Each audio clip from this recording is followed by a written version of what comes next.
khen thầy hi cần văn lớn tặng em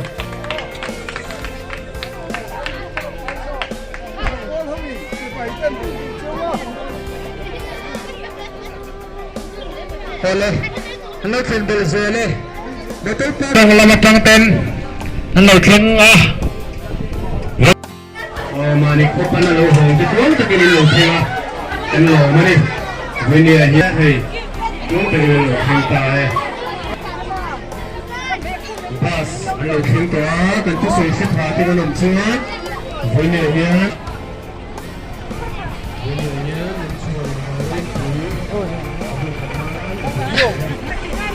bas oh anu aman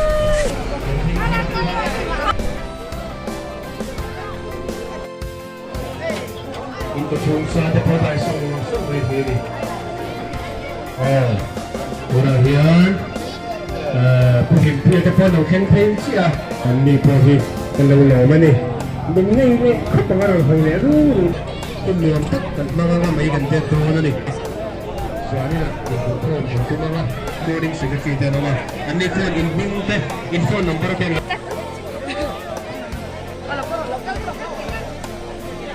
lama tahi tu nge chu ka khamia alawa sel suk lama changin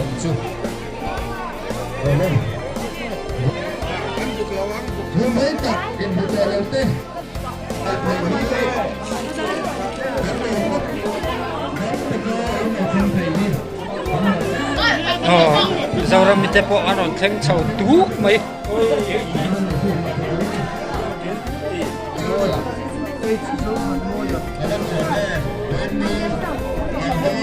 lama hian lo buat me ka ni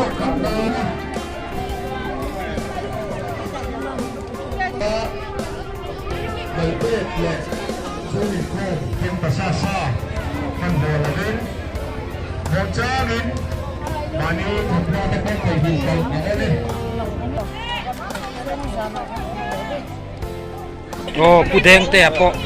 thầy rồi theng sầu về này lối mày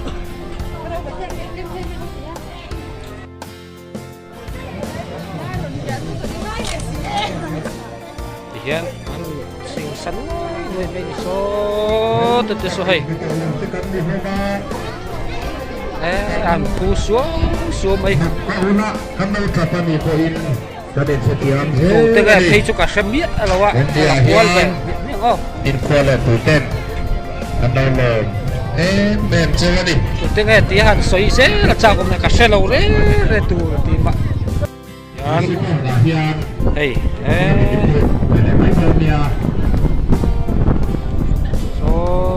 so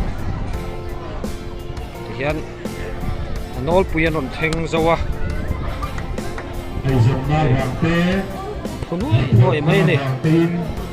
sang sa achen tam takai sana di mukhon thei awan la bom tak im mukhon te chung kwa ong nau than la a so ta so chenin chu he alo zon ve boka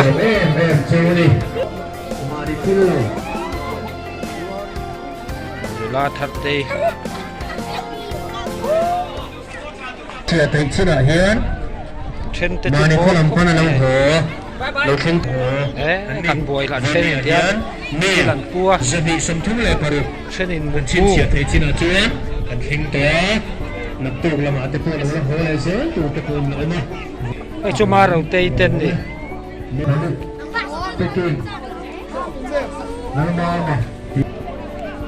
ai kaputan na pinzol la mo fe foi to ten ni